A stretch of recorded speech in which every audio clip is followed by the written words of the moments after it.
this is from your mailbag. I know you've addressed this.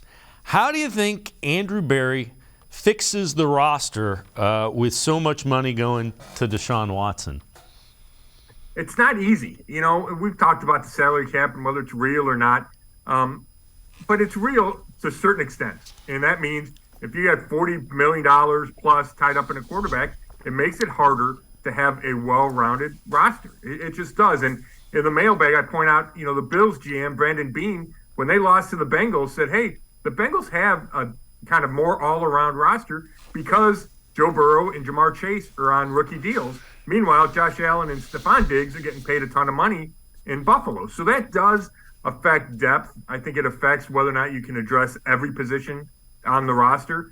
So Andrew Berry then, because he decided to spend all the money and draft picks on Deshaun Watson, has to be better. And it means you can't miss on draft picks. It means you can't miss on free agents. You have to sign the right guys, and they can't disappoint, right? And we've seen that happen, Austin Hooper. The Browns wasted money on Austin Hooper. He was a big draft pick.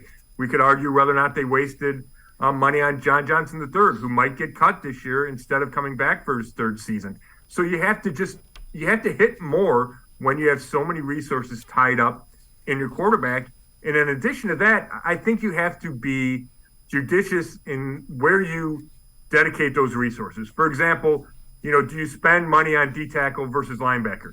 Do you spend a lot of money on safety versus corner? Like, you have to make those decisions because you just don't have the money to spend big at every spot.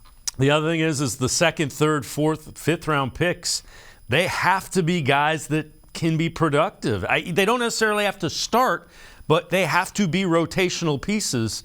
And I love what Andrew Berry's done. That's been a problem. No, it's exactly right. And because you do need some guys to contribute on the rookie contracts, right? And on the cheap rookie contracts. And that's, starting the second round and on down.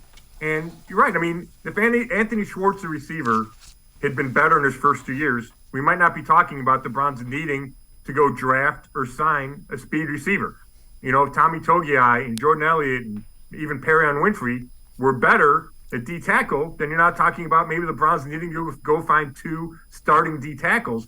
And it goes on down the line, right? So, yeah, that's huge. You have to hit on those picks because not only do you need them from a salary structure, but you have at least fewer high-end picks because you gave so many away in the Deshaun Watson trade.